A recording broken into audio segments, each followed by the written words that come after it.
I was just thinking about this quiet weight that we all seem to carry around almost every single day. Oh yeah, like a mental weight. Yeah, exactly. It's like, picture this. You are running just a few minutes late, and you walk down a quiet hall, you grab the heavy door handle, and you pull it open to step into a meeting. I can already feel my stomach dropping just thinking about it. Right. The door clicks shut, and instantly you just feel this intense heat rising up in your neck. Your face gets flushed. Because you just know every single person in that room has stopped what they are doing to silently judge you. Exactly. You sit down and you are entirely convinced that they are all staring at you, critiquing your time habits, maybe doubting your discipline. It is so loud in your own head. It really is. And the funny thing is, that exact flavor of panic, Yeah, it is so incredibly common. We have all taken that awful walk to an empty chair. we really have.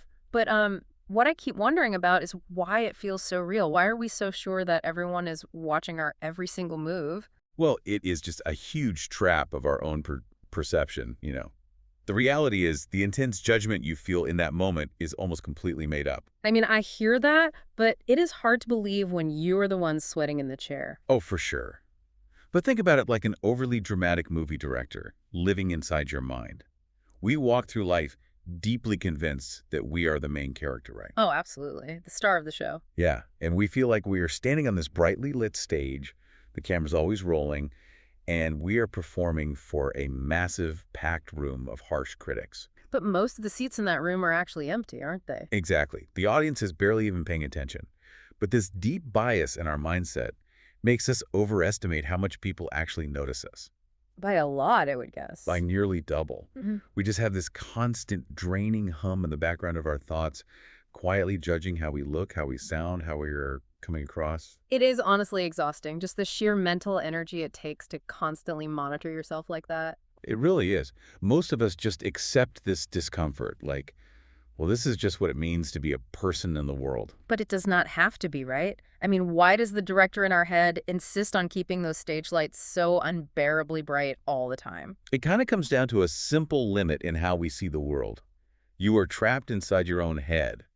Right. I only hear my own thoughts. Exactly. You feel your own fears bubbling up and you feel your own mistakes in this vivid, high-definition reality. Because it is happening right to me. Right. And because your focus is completely centered on yourself, you struggle to imagine how little space you actually take up in someone else's mind. That is a really humbling way to put it. We just assume we are the center of everyone else's world, too. We do. But honestly, I have noticed this in my own life.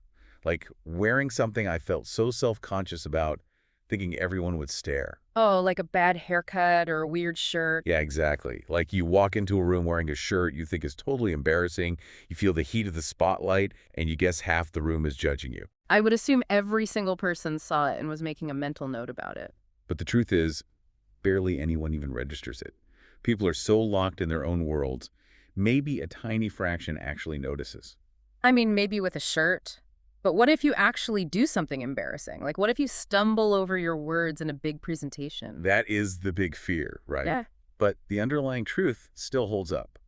We massively blow our visibility out of proportion. But wait, if I literally drop my coffee or trip over a cord in front of a crowd, people definitely notice that. Someone is seeing me fall. Oh, they definitely see you fall. Right. But here's the thing.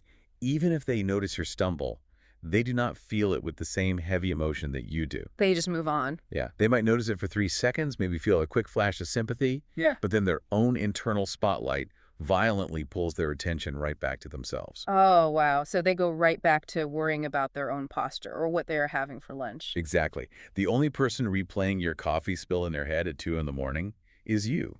That is so freeing, but also it brings up a really big question for me.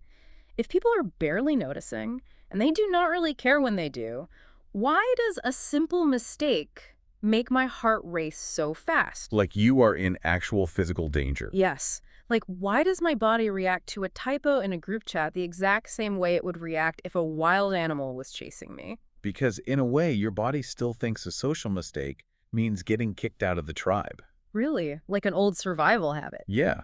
When you feel that sudden self-consciousness, your mind reacts with the exact same alarm bells as if it found a real threat to your safety. So my nervous system is treating a room full of coworkers like a literal life or death situation. Pretty much. Yeah. Think about how we used to live a long time ago. Being judged by your group was not just awkward, it was dangerous. Because if they did not like you, they would leave you behind. Exactly. Social rejection meant you were out on your own in the wild. It was a true survival threat. Oh, wow. So my brain just has not updated its software for the modern office building. Not at all. It still thinks being judged for being late means you are going to be cast out and left to fend for yourself. No wonder this feels so completely draining. It takes so much resilience just to get through a normal Tuesday if your body is doing that. It is a massive drain on your productivity, too. Your body is just flooding with stress over a tiny little social slip. And it is not just big moments either. It is the ordinary stuff. Like a parent picking up their kid from school, suddenly terrified that all the other parents are judging their messy clothes. Or just feeling bad because they're 5 minutes late to the pickup line. Right. Or think about driving in a busy parking lot. You misjudge a turn, you have to back up, and you start sweating because you just know every other driver is watching you.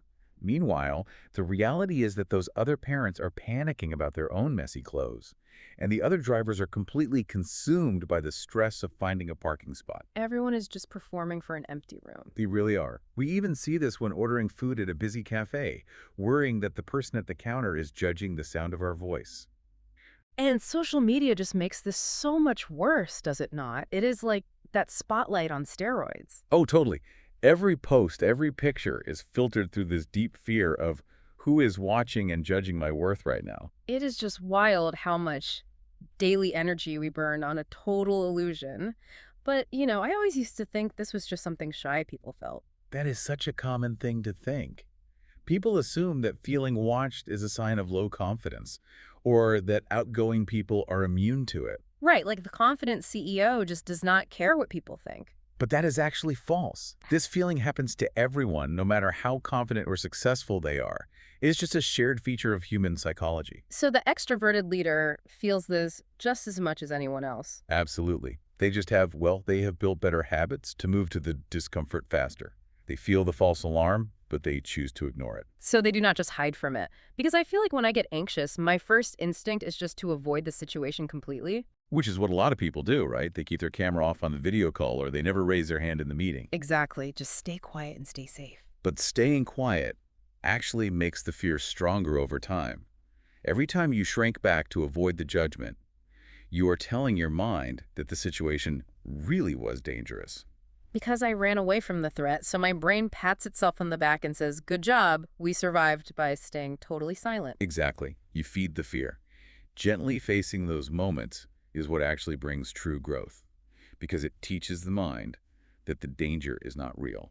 And this whole thing about blowing our mistakes out of proportion, it actually leads to something else, right? Something kind of beautiful but sad. Yeah, the flip side of the mirror. The exact same bias that makes you overestimate your awkward mistakes also makes you drastically underestimate your positive impact. I love how you put that. We underestimate the good things we do. We really do.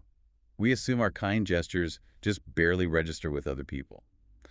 But small acts like giving a real compliment or just a warm smile, they stick with people. Way longer than we ever realize. So much longer. The person receiving that kindness remembers it far more warmly than the person who gave it ever expects. It is like we are all walking around looking into a funhouse mirror. That is a perfect way to describe it. It takes our tiny, meaningless mistakes and blows them up to the size of a house. But it takes our kindness, our clarity, our good moments, and shrinks them down to the size of a pea. It is such a warped perception.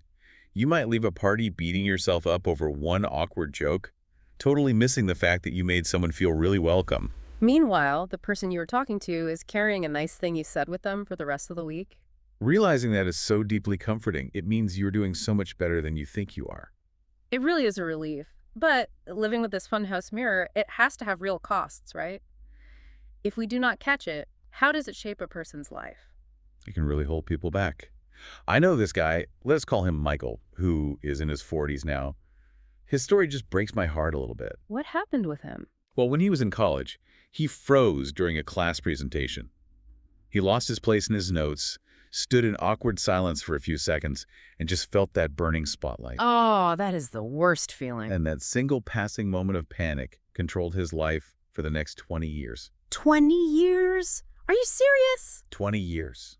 He actively avoided leading any meetings or taking charge of projects. He always found a clever excuse to pass the visible work to his coworkers. Just because his internal director convinced him that any public mistake would permanently ruin his life? Exactly. He changed his entire path, probably missed out on so much growth and money over a college talk that nobody else even remembered by lunchtime. When you hear about someone hiding their talent for 2 decades, it just makes you wonder how much potential is quietly locked away right now because of this illusion. So much talent is just muted. But the turning point for him is what matters most. He did not need years to fix it. He broke the spell just by talking to his teenage daughter. Wait, really? How did that work? She was terrified about a school presentation.